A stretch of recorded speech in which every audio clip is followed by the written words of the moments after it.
Hello and welcome to another episode of the Meat Mafia podcast. On today's episode, the Meat Mafia is lucky enough to be joined by Dr. Robert Lufkin. Dr. Robert has served as a full-time professor at both UCLA and USC School of Medicine, and he currently is a clinical professor of radiology at the USC Keck School of Medicine with an academic focus on the applied science of longevity. He is also the Chief of Metabolic Imaging at a large medical network in Southern California. In addition to being a practicing physician, he has authored over 200 peer-reviewed scientific papers, 32 book chapters, and 14 books. He studied computer science at Brown University and completed his medical degree at the University of Virginia School of Medicine. Robert has given many lectures around the world and was recently named one of the 100 most creative peoples in Los Angeles by Buzz magazine. In our discussion with Dr. Lufkin, we discussed the faults in our medical system that have led so many people astray and some actionable steps people can take to reclaim their metabolic health. Without further ado, Dr. Robert Lufkin. Before we get rolling here, we want to give a quick shout out to our friends over at Pharaoh Skincare. They are offering 20% off for members of the Meat Mafia, so go check out their website in the link below and use promo code MAFIA at checkout to get yourself a discount on your first purchase. The products they make are 100% natural and animal-based, using pig lard and tallow as the main ingredients, and using no filler chemicals like your typical cosmetic companies. If you haven't used an animal-based skincare product yet, we highly recommend trying them for their rich vitamins and minerals without all of the extra chemicals your skin doesn't need. Go give Pharaoh a try and let us know what you think. All right, we're rolling here with another episode of the Meat Mafia podcast, joined today by Rob Lufkin, Dr. Rob Lufkin. What's going on? Hey guys, I'm so happy to be here. Brett, Harry, I love your show. I'm a big fan, and it's great to be on it today. Absolutely. I feel like a broken record. Like, we just continue to connect with amazing guests on Twitter. I think it's just the best networking tool that's out there. I think you would agree, right? Oh yeah. I mean, it's such a wonderful way to get new ideas, to contact people, and just see all the amazing things that are going on in our space and around the world as well. Absolutely. It's such a great idea sharing platform. So I think, like, for the medical community, it seems like there's such a wide net for people to contribute and share their stories or share their expertise. So that's what I've enjoyed about it, particularly with kind of the low carb and metabolic health community. There's so many great resources on Twitter that are just posting amazing things and have great resources for people to learn more about it. So it's a great way I've found, to connect with people, and someone who's, say, written a scientific article about something, you can reach out to them on Twitter or even see their discussions about it. It's endlessly fascinating. I'm a big fan of Twitter. It's like everything LinkedIn wants to be, but yeah, exactly.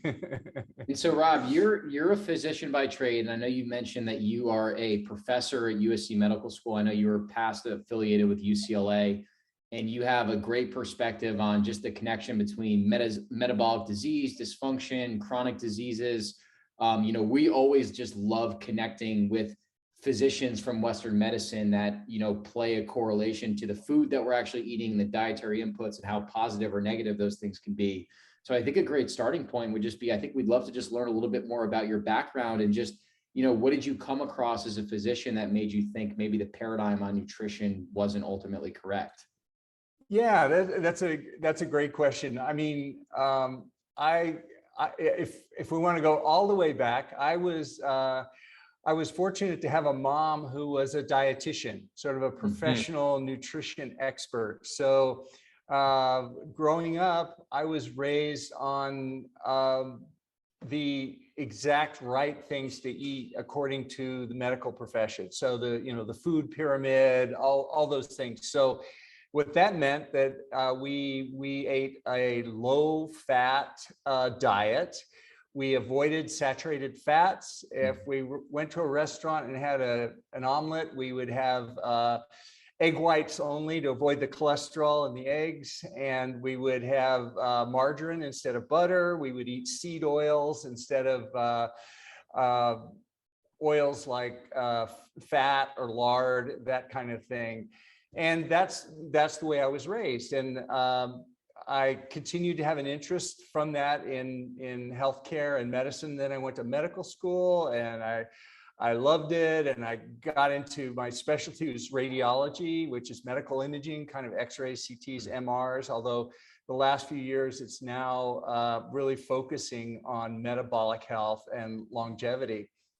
But as I was going through medical school, I was indoctrinated in the standard teaching of disease and the standard way to treat disease. And then what happened to me is that over time I began getting some of these chronic diseases. I had pre-diabetes, and I was taking a prescription drug for that. I had gout, and I was taking a prescription drug for that. I had hypertension. I was taking a prescription drug for that. And I had dyslipidemia, sort of abnormal blood lipids. And I started on a drug for that. And I realized these were the same things my father had had. And he'd eventually died of a heart attack and stroke, but he was much, much older. I'd gotten these things when I was still younger, and I actually still had, I had 2 daughters who weren't even teenagers yet I had these 4 chronic conditions that I was taking medicines for, and I could see the future. It didn't look so good. So at that point, I basically began to question what was going on with our understanding of these chronic diseases, to see if there was any solution, see if I was missing things. And I came across the work of Gary Taubes, like many people did, who's a brilliant author who's written extensively about sugar and fat in our diet and lifestyle and nutrition science overall. And then Nina Teicholz and many others after him have just educated me to the possibility that these diseases are not inevitable. There is a genetic component. Just because my father had them, I had a slight predisposition to them, but they're largely, in my opinion, controlled by diet and lifestyle and things that we can control, unlike our genes necessarily. So I began to look deeply at that and realized there were some changes I could make in my own lifestyle, my own eating habits, that could possibly reverse these diseases. And I did those changes, and now all 4 of the diseases are reversed. I take no medications for them, and I feel healthier than I've ever been. So it was really a moment of illumination for me just to see that.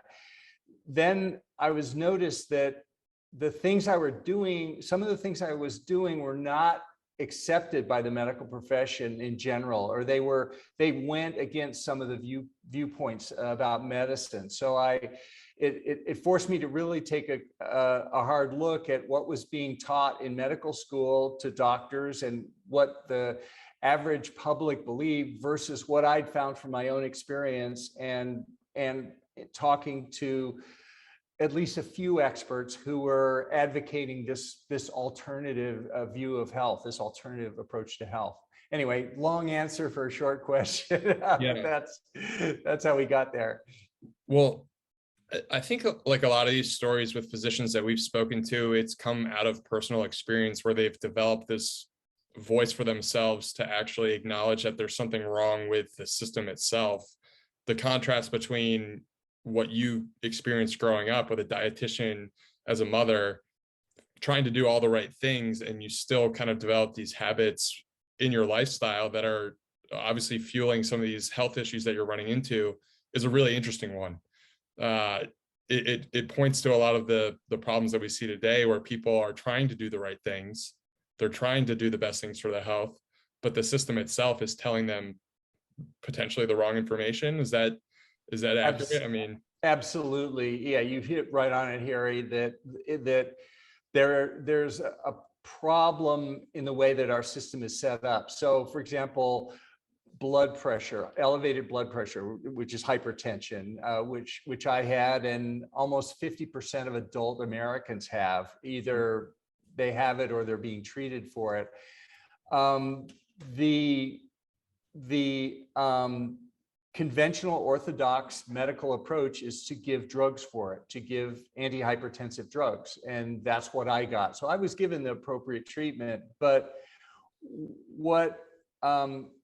and the system is really set up to do that. The system is set up to deliver drugs because it's much easier to deliver a drug give a patient a prescription for hypertension than it is to explain to them if they change their diet and change their macronutrient structure and lower their carbohydrates, they will actually lower their blood pressure. And as in my case, I didn't need the drugs anymore.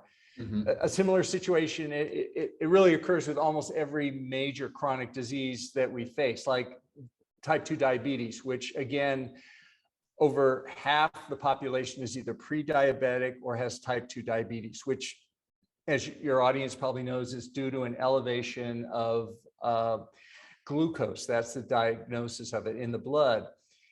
The treatment for type 2 diabetes, it's much easier as a physician to write a prescription for insulin to control the high glucose than it is to take the time to explain to them that type 2 diabetes is a problem of carbohydrate toxicity or refined sugar toxicity. And if you stop eating the sugars, the type 2 diabetes will reverse and you won't need insulin and you won't need anything.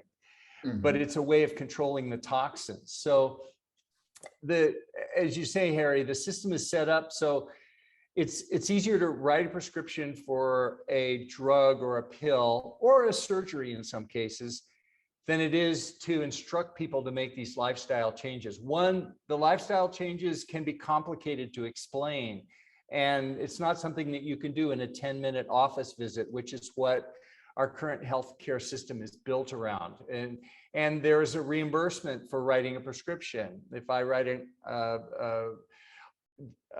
insulin prescription, there'll be a reimbursement for that office visit versus explaining to someone how not to need insulin is not necessarily reimbursed that way. So it's an endemic problem in our system. And then on top of that is a confounding problem of financial interests. I think there are companies, both food companies that profit by selling certain types of food, and there's pharmaceutical companies, of course, that profit by selling certain pharmaceuticals. For example, statins are the most lucrative pharmaceutical ever sold. And it's $1 trillion business that's predicated on statins. Of course, are, as your audience may know, they're prescription drugs that lower the LDL level, lipoprotein in your blood, and in doing so, lower your risk for heart attack. And the whole business, the whole industry is predicated on the belief that elevated LDL cholesterol causes heart attacks. And that's why you give a statin and you help the patient by doing that. There are other similar drugs that are in place, like insulin. Insulin is very profitable. A lot of companies make a lot of money selling insulin, even though there are other ways to treat type 2 diabetes that don't require insulin. So the whole system is built to reinforce a certain type of behavior that may not necessarily be the best for the patient or necessarily have the best outcome. Mm-hmm. Rob, what is your personal opinion on the relationship between saturated fat and LDL cholesterol and just the paradigm of what people should actually be concerned with there? Okay, yeah. And this is a very controversial area. There's a lot of opinions. I mean, the orthodox opinion when I was growing up and in the early years when I was teaching medical school was that dietary cholesterol or dietary saturated fats was a risk factor for heart attack and atherosclerosis and stroke. I think pretty much now it has been accepted that, and there used to be at that point even recommendations, only eat 1 egg per day, avoid butter, which is saturated fat, and replace it with margarine, which is polyunsaturated and was supposedly better, but as it turns out, it's actually worse. But so that idea that what you eat in the form of cholesterol or saturated fat can increase your risk for heart disease and LDL cholesterol has pretty much been debunked now. Our bodies make cholesterol, so if we lower the cholesterol we consume, our bodies will make more of it. It's a valuable component there in our bloodstream. Similarly, saturated fat, there's still some people still say avoid dietary saturated fats, but in my opinion, I don't think that's a risk factor. I think it's a healthy kind of fat to eat, as opposed to processed seed oils, which like canola oil, rapeseed oil, which are, in my opinion, unhealthy oils. Yeah, it's interesting to think how this whole narrative began. And when you look into the history, which is some of the stuff that we did early on with our writing, it's really this unique period in time around like the 70s where things started to shift away from saturated fat. And it makes you wonder, because you start looking into the health problems that were happening in the early 1900s versus what are happening today. There's a complete contrast in the issues that people are running into with their health. Is that something that you think about a lot, or Yeah, absolutely. The chronic diseases that are killing us now, heart attack, stroke, diabetes, type 2 diabetes, obesity, hypertension, dyslipidemia, arthritis, those diseases were much less common before the 20th century. And as you may have talked about on other podcasts, is also in cultures that have not been exposed to modern processed foods, the incidence of those diseases is much, much less, which makes one wonder about the association with processed foods with these diseases. Yeah, I think if you look at a graph, it's like the top 10 leading causes of death in 1900, where I think we're almost all infectious diseases.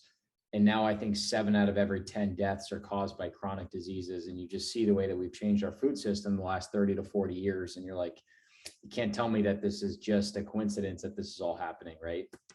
Yeah, and absolutely, as you mentioned, Harry, in the 1950s, 60s, and 70s, there was basically the entire food recommendations were essentially hijacked and become very politicized with the McGovern hearings and all. And the government was suddenly recommending certain types of food to be eaten, and certain combinations of macronutrients being carbohydrates, fats, and proteins. And it was based on some research that has been flawed. You may have spoken about Ansel Keys.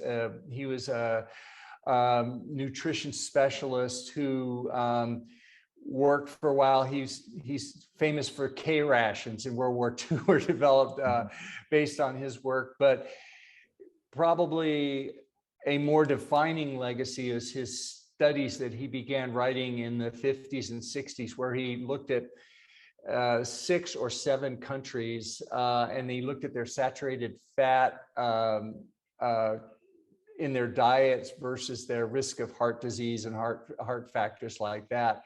And he basically showed a very straight relationship between these 6 or 7 countries, showing that increased saturated fat led to increased heart attack. And that was the basis, along other articles that followed him, in creating a US government recommendation for a low-fat diet, which became the prevailing food doctrine for the last 50 years. The problem was, it was later discovered that in his research, there were 22 countries worth of data available, but he picked 6 countries that showed the linear relationship with saturated fat. If he would have picked 6 other countries, he could have shown an inverse relationship or anything else. Basically, the data was manipulated for whatever reason, but it sold this low-fat diet that then was the recommendation for the food pyramid. And then there was a whole industry on low-fat foods, where typically you have low-fat yogurt, where you take out the fat and you have to replace it with something. It's usually sugar or carbohydrates. So all these low-fat diets are actually high carbohydrate diets. And what we're seeing along with the low-fat diets, eventually things like high fructose corn syrup came into play. And suddenly there was an epidemic in obesity starting in the 1980s, followed 10 years later by an epidemic in type 2 diabetes, both of them the largest the world has ever seen. And then continued abnormalities with fatty liver disease, with hypertension, with stroke, with Alzheimer's disease, which many people now believe has a metabolic basis. It's been referred to as type 3 diabetes, and even many forms of cancer as having a metabolic basis, and their incidence is increasing also. Are there any other things in the medical system that you believe are playing into this? Like, one of the things I think about is nutrition just doesn't really play a prevailing role in medical education when it plays a fundamental factor in everyone's life, in terms of preventative maintenance when it comes to just living a healthier life. The best thing you can do is just eat real foods and have your doctor be someone who's promoting that instead of promoting these pharmaceutical drugs. So I'm interested if there's anything else that you see from your perspective that plays into this. Yeah, no, I totally agree with you, Harry. When I went to medical school, and sadly even today, nutrition was barely taught. Metabolism and the idea of metabolic health also was not really taught. I mean, medicine was focused on treating diseases in silos, diabetes, heart disease, Alzheimer's disease, obesity, and they were treated as different specialties by different experts, and they were felt to have completely different origins, maybe sharing, genetic basis, a little bit of environment, but really what is happening, and what my belief is, I think many experts are coming to the belief, is that these all share a fundamental metabolic basis, and that diabetes is not just a switch that you turn on and turn off, that you either get or you don't get it.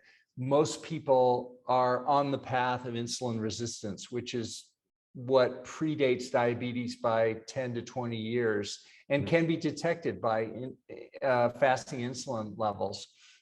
Or things like Alzheimer's disease exists in a latent form 10 to 20 years based on metabolic abnormalities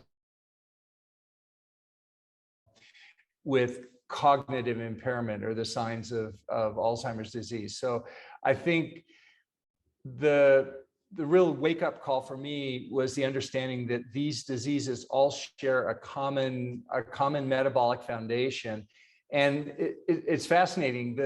The same things that you do to lower your risk of obesity also lowers your risk of diabetes, and also lowers your risk of heart disease and stroke and Alzheimer's and cancer and hypertension. All of these things are the same. And they're talking about longevity drugs, and longevity drugs, that decrease your aging factors.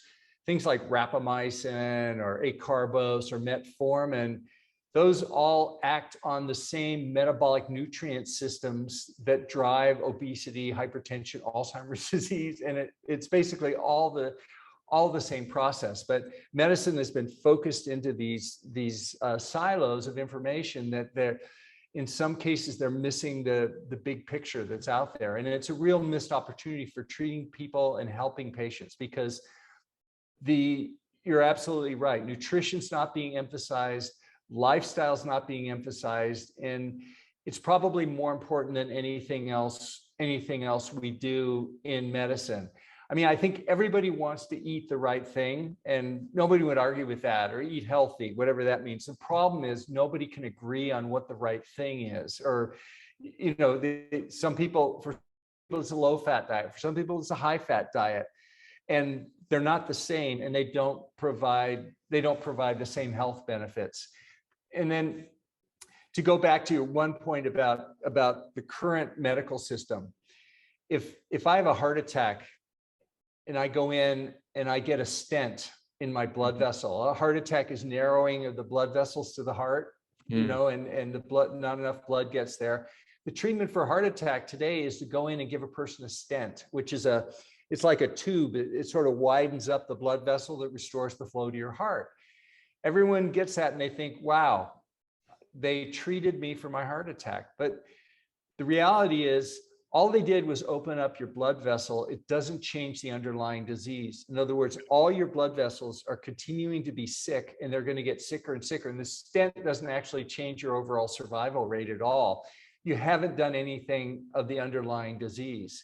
It's just getting worse and worse and worse. The underlying disease is not treated with a stent. It's treated with diet and lifestyle, those basic factors that control all our metabolic health. And to that point, Rob, when you were going through your process of reversing the 4 chronic diseases that you were mentioning earlier, what dietary approach or foods really worked for you to help give you the desired results that you ended up having? Yeah, fair question. Let me say, first of all, that I have no dietary axe to grind. I was a vegetarian for 2 years. I was a vegan for 10 years. I was like, today, I think it's possible to be healthy eating a carnivore only diet. I think it's possible to be healthy eating a vegan only diet. The thing to avoid, though, is processed foods, and it's almost the opposite of everything my mom had me eat growing up. So my diet today, and what I recommend for my metabolic health and the metabolic health of others, is as far as carbohydrates, it's as low as possible. No refined sugars if I can avoid them, no refined flours, anything like that. So I'm in ketosis all the time. Basically, my carbohydrate levels are very low. As far as grains, I don't eat grains at all. Gluten is a toxin in grains that some people have problem with, and called celiac disease. I know, you guys had some issues with some bowel things there. I don't have celiac disease, but I believe gluten can harm everyone, and grains can be problematic for everyone, even at a subclinical level. So I don't recommend grains at all. As far as fats, I think, in my opinion, I avoid processed fats. So the 8 seed oils that we talked about, canola oil, rapeseed oil, those artificial vegetable oils that really have nothing to do with vegetables, I think those are very harmful. They're pro-inflammatory, omega-6. The kind of fats I eat are saturated fats, cholesterol, eggs, beef. I used to cut off the beef on my steaks when I ate it. Now I love it. I think that's very healthy, and people need to embrace that. Protein, I just eat normal amounts of protein. So basically, I went from a low fat diet to a low carb diet.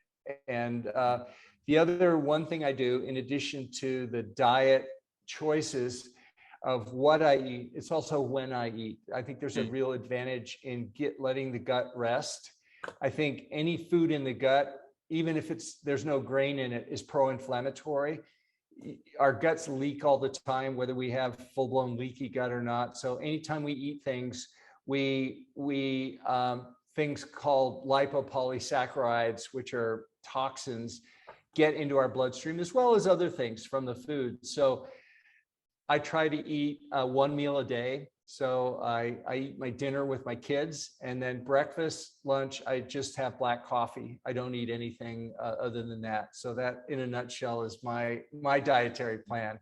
And I love it. It's not a diet. It's a lifestyle choice I make.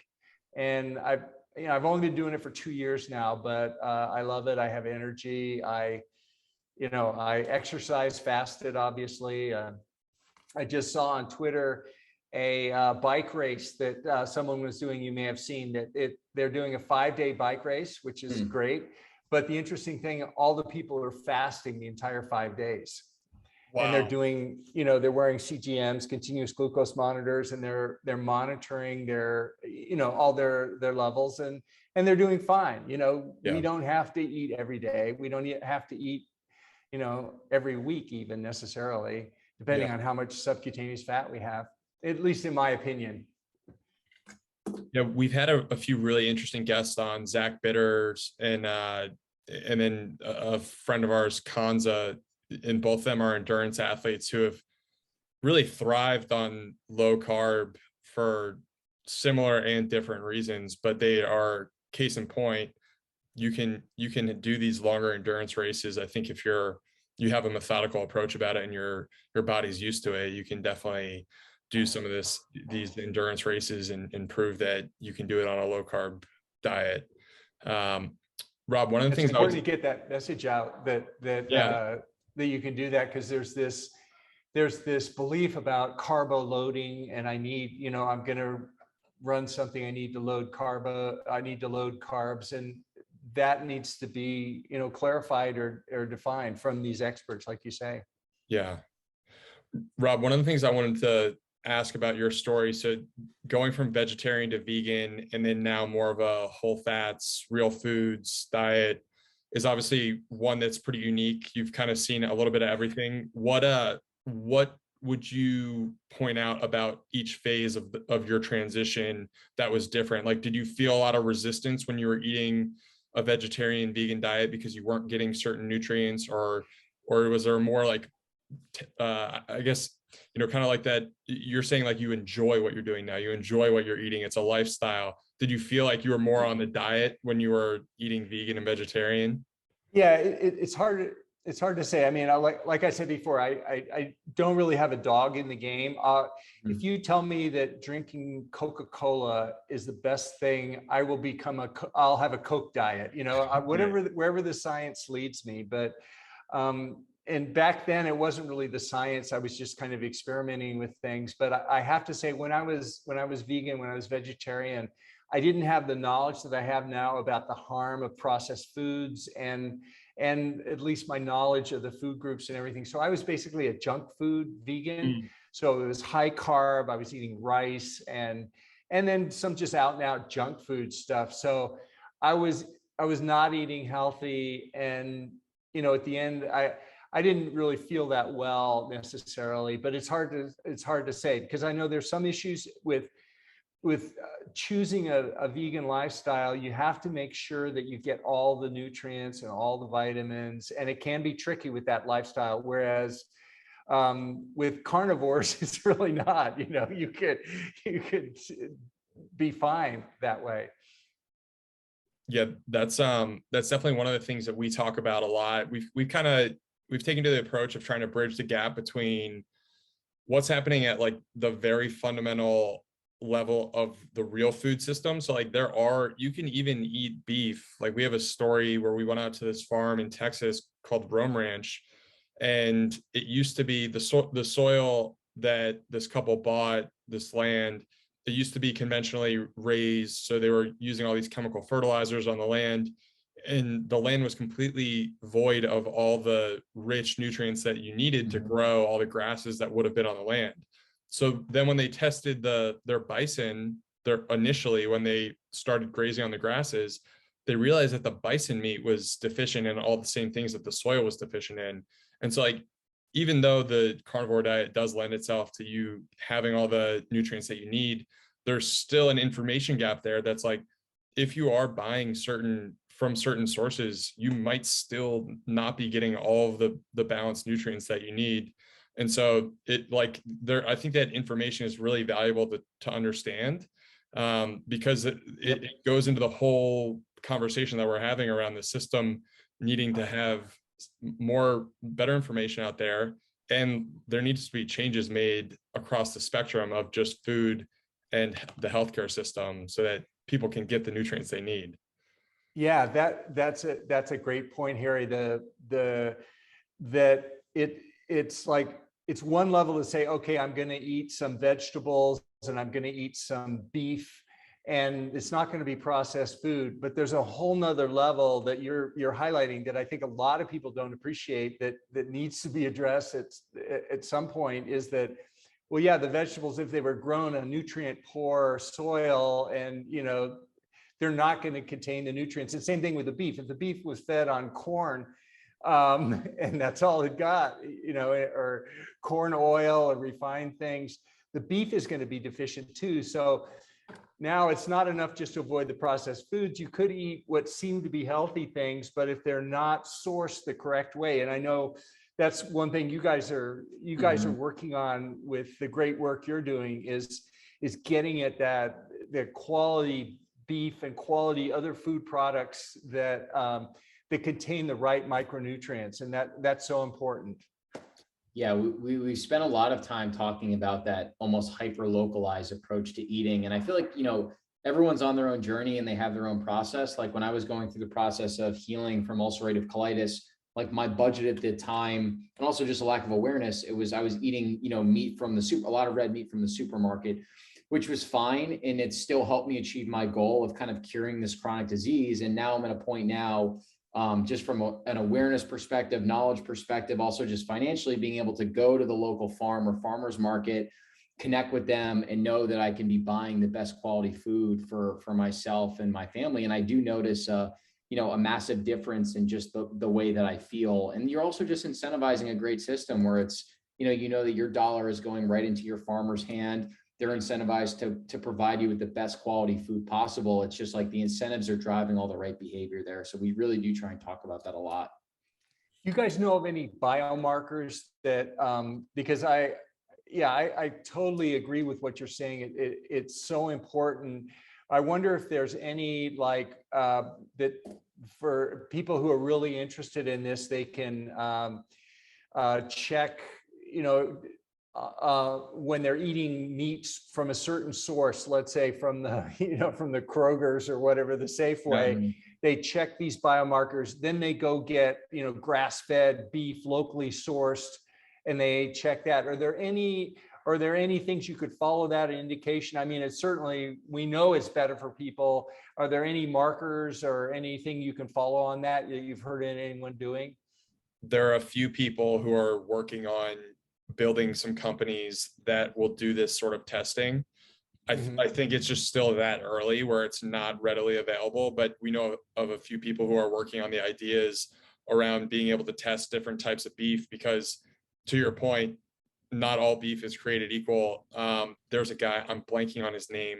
He's in Texas though, and he's a student, but he's doing a ton of publishing around this fact, and he's putting out a lot of great work. I think he's about to publish a paper on this point exactly. I'll have to get his name and put it in the show notes, but there are people who are thinking about it. I just think that we're still that early in terms of the technology and the information, just the awareness level of what's happening. Yeah, almost like a nutritional content of the beef, or nutritional content of the plant, whatever it is, of unprocessed foods, but you still get a look at what the micronutrients are inside, and the omega-6, omega-3 ratios, that kind of thing. That'd be something really valuable.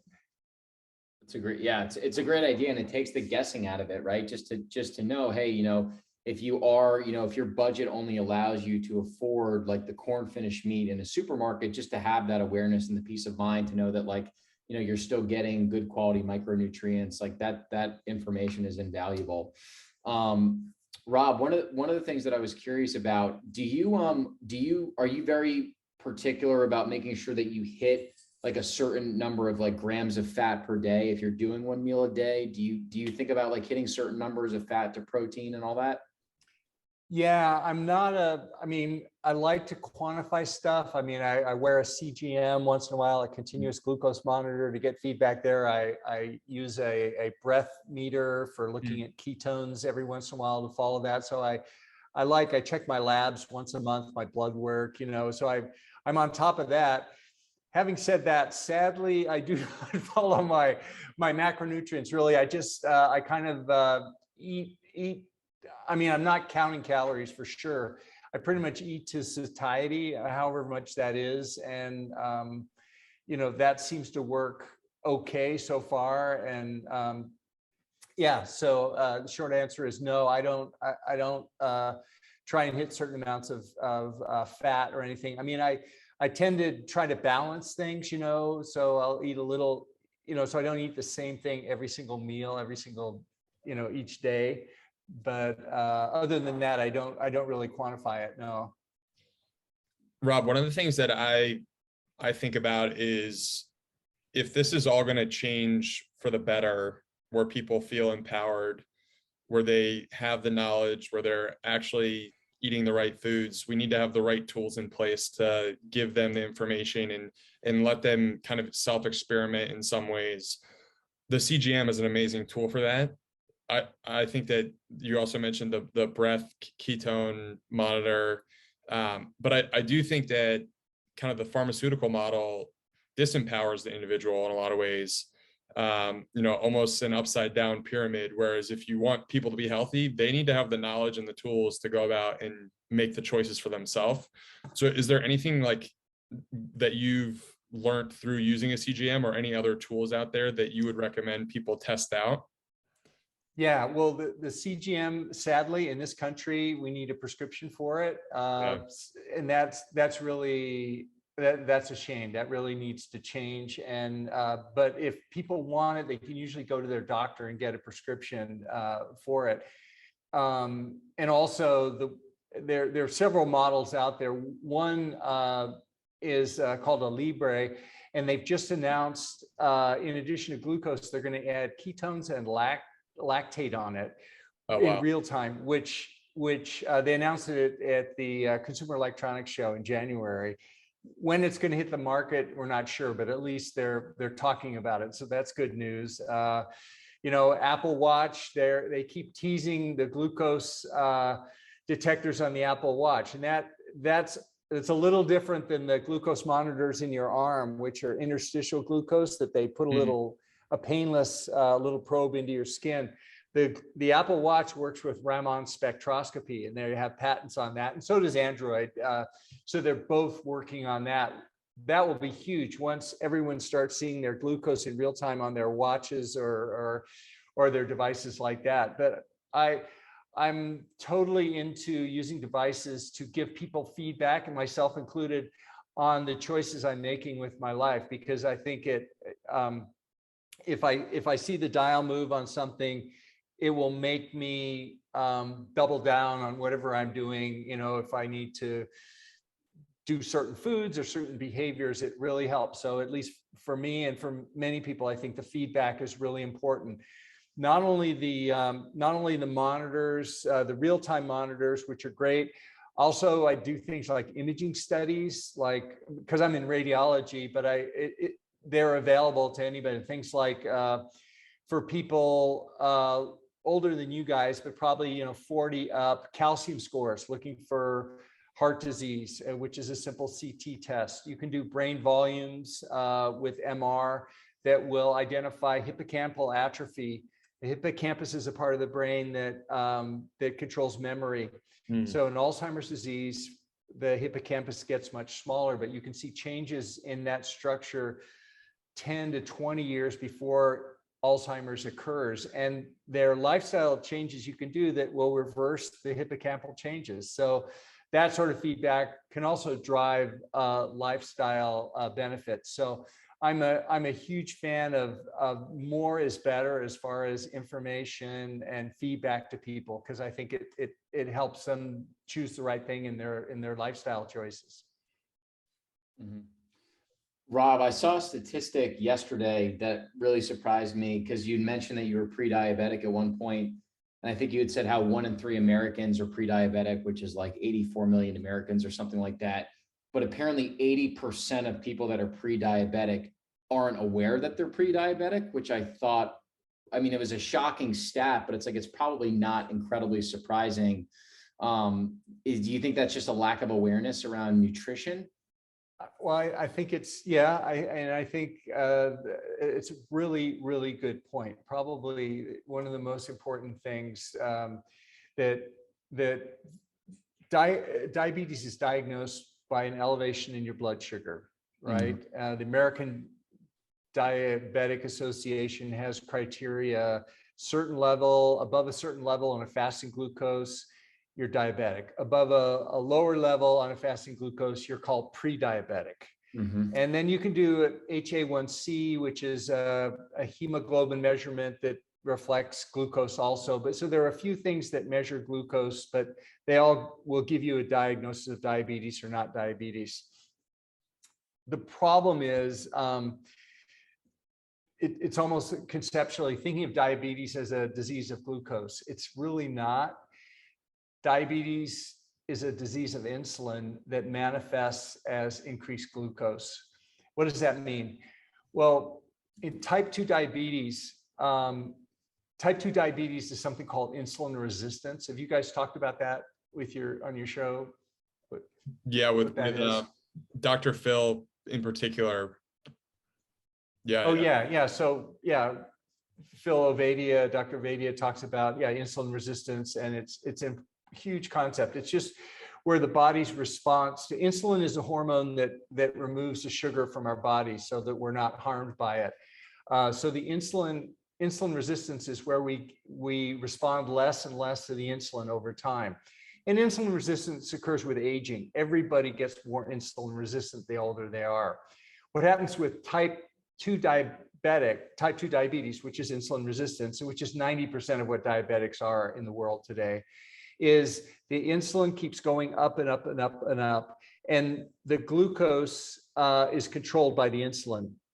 The insulin keeps getting higher and higher until eventually the pancreas can't produce anymore and the insulin drops down. And at that point, the glucose takes off because the insulin can't control it anymore. At that point, the diagnosis of diabetes is made. But the ramp we saw with the rising insulin, that goes back 10 to 20 years before the glucose switch goes off to make the diagnosis of diabetes. So what that means is there's a window of 10 to 20 years that before you're diagnosed with diabetes, when your metabolism is abnormal and your insulin is creeping up and up and up. You can actually do a test for it. You can do a fasting insulin and see elevation like that. So that's a great test you can do.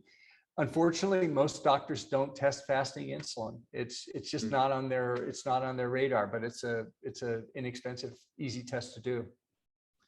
Rob, what would be some other lifestyle, like actionable lifestyle things that you would try to incorporate into someone who's trying to make, the few initial changes to really get on the right path?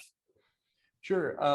Well, we've already talked about diet, eating certain things and when we eat. One last thing about diet, the order is important too. So if you're going to eat carbohydrates, eat them last in a meal. Don't start with a sugar drink. If you have to drink it after you've had fat and protein in your stomach. So sequencing is that. But other than food, there are a number of other things that can drive insulin up, that can drive insulin resistance and create to metabolic abnormalities. So, or contribute to metabolic abnormalities. Those things are like sleep. Disordered sleep can cause insulin resistance in as short a time as 5 days. They took college students and they restricted their sleep, and not even a huge amount, just down to like 6 hours or so. And in 5 days, they had insulin resistance in these students. So disordered sleep can be a problem, and it may not be, people may not be aware of it. There's something called sleep apnea, where people who snore a lot, sometimes their airway can obstruct while they're sleeping periodically, and they get hypoxia to their brain, and it can drive insulin resistance, literally. Wow. So there's a test you can do with a simple thing. You sleep with a oxygen meter on your finger, and then it'll tell you if you have that. But I used to think sleep was not important. I mean, I went to medical school. I stayed up all night taking call, doctors were, I don't think that way anymore. I think sleep is really, really important for our health. So sleep, stress, meditation, whatever you do to relax, stress is really important. Chronic stress is the problem. Acute stress, jumping in an ice bath or a sauna can be good. That can actually improve things. But when I say stress, I mean chronic stress like that's going on. Inflammation, similarly, acute inflammation is good. It stops infections. Chronic inflammation that we get with insulin resistance or long-term things, those are negative, and that can cause a problem. Pain, acute stress. I was wearing a glucose monitor, and I've been fasting for almost close to 15 hours or so. So my glucose was flat. But then I suddenly had the worst pain of my life. It was a kidney stone. I'd never had one before. Oh, man. And my glucose took off like that on my glucose monitor. So my blood glucose, and it was a reaction to the hormones, the cortisol and the stress response. But it basically, my glucose shot up until I was given morphine in the emergency room to stop the pain. And then the glucose came down. So it points out that it's not just diet that can affect our metabolic health, managing stress, managing sleep, all these other things. Toxins, mold toxicity, environmental toxins, all sorts of pesticides, GMO products. There's a whole list of things there. Airborne particles, pollution, toxins, those can all drive metabolic health.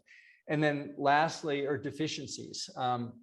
So you can eat the right foods, you avoid the toxins, sleep well, all that. But as you age, your gut changes the absorption of things. And for example, if your gut doesn't absorb vitamin B as much, your homocysteine levels will take off. And that in itself is a risk factor for Alzheimer's disease and for heart disease. And so all these deficiencies, you want to check your thyroid, you want to check your vitamin D is really important, and make sure you're making enough of that. If not, supplement it and you're good. Yeah, one of the things I'm really interested in outside of kind of the mineral deficiency, because I think a lot of people aren't getting nearly enough like magnesium and copper in their diet because the soil health is so bad, but also the lifestyle aspects that we just live in today. Most people are vitamin D deficient, which actually plays a huge role in our metabolism and specifically the metabolism of carbohydrates. And I think that the more that I look into it, it makes a lot of sense that vitamin D is a vital role in the carbohydrate metabolism, because most of the fruits and things that are high in carbohydrates would be in high, in areas of the world where the sun is out mostly. So it's like a very pivotal aspect of those people who lived in those regions being able to actually eat those foods and not have these adverse reactions. So I think that today there's a lot of things that people are just doing because we work in the normal systems of like going to work and sitting at a desk all day, and you're not going out and getting enough vitamin D.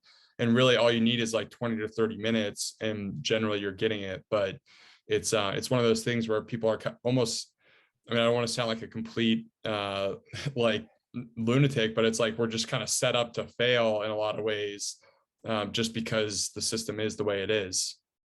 Yeah, absolutely. I underscore that with vitamin D and testing all those things. It's not done enough by the referring doctors or by the individuals. It's not easy enough to do. Mm-hmm. Rob, you wrote a book recently, or you're in the process of writing a book. What have you explored in that journey of putting all your thoughts on paper? What topics were you addressing? Well, the book is titled Lies I Taught in Medical School. It's sort of a provocative. Oh, that's so cool. clickbait title. There's a mock-up, but the idea was to bring some of the things we've been discussing today to people and give them something they can read, because they ask me about certain things, and this way they can read about it. So what I did was there's like 12 chapters, and each chapter is about a particular lie in a particular area, and it starts with metabolism, obesity, diabetes, hypertension. It just goes on and on like that, to Alzheimer's disease, arthritis, cancer, and then the second to the last chapter is on longevity, and that brings an interesting point that there's been a revolution, just like there's been a revolution in our understanding of metabolic disease and the common basis for all these diseases. There's also been a revolution in our understanding of longevity, in that longevity it's not just wearing out of the body. Our bodies don't wear out. Living things don't wear out. We're not like cars, but it's actually a program. It's a program, and people are finding ways to slow the program down, or even to reverse it in humans. It's pretty amazing. But the fascinating thing is the same things that work to reverse aging and longevity are the same things that work to stop cancer, heart disease, all the other things in the book, because it's basically the same metabolic program. Things like nutrient sensing mTOR, AMP kinase, some of these critical primordial proteins that control everything in our metabolism also drive all these chronic diseases and drive aging. So that's chapter 11. And then chapter 12, the last chapter, is just kind of summarizing my thoughts on the plan, how I live my life, and kind of like what we've been discussing here, and how I integrate these ideas into my life, both for health and for longevity. Rob, when does the book come out? It's going to be on pre-sale on Amazon in the fall, and then it will be it's going to drop in January 23. Perfect. Excellent. Well, maybe when the pre-sale is available, we can have you back on for part 2, because I mean, like, we love Dr. Phil's book, Stay Off My Operating Table, and just seeing physicians like you that are passionate and giving just like real world practical advice in a very digestible form of a book. It's just so valuable for a lot of people. So we love that you're doing that, and just whatever we can do to show support, we would love to be able to do that. Yeah, no, definitely. I'll get you a preprint of it, and I'd love to get your thoughts on it and your input on it as well. Absolutely. And Rob, what's the best way for people to connect with you online if they want to learn more about the work that you're doing? Sure. I have a website. It's Robert Lufkin, MD, ROBERT LUF as in Frank, KINMD.com. And there's information about all different things there. Perfect. Harry, Awesome. Is that a UVA shirt you have on? Yeah, it is. I'm on campus right now. I was down here for my sister's graduation, and I've got a little extended stay. So I went to the bookstore and got a nice UVA shirt. Oh, nice. I went to medical school at UVA. Oh, no way. Oh, that's awesome. Yeah. So I'm from Virginia. So it's family is close by here, and a bunch of my friends have gone to UVA. It's the campus. I'm like kicking myself for not trying harder in school or being better at baseball or whatever it was that could have gotten me into UVA, because it's such an awesome campus, and the so collegiate experience here is just it's different. Yeah, I love that place. I had a great time for those 4 years. Yeah. Awesome. Well, Rob, thanks so much for coming on. This is fantastic.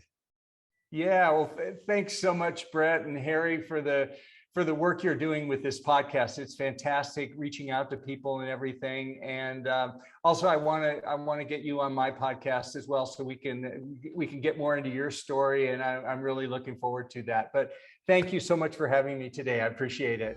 Absolutely. Let's do it. Thanks, Rob.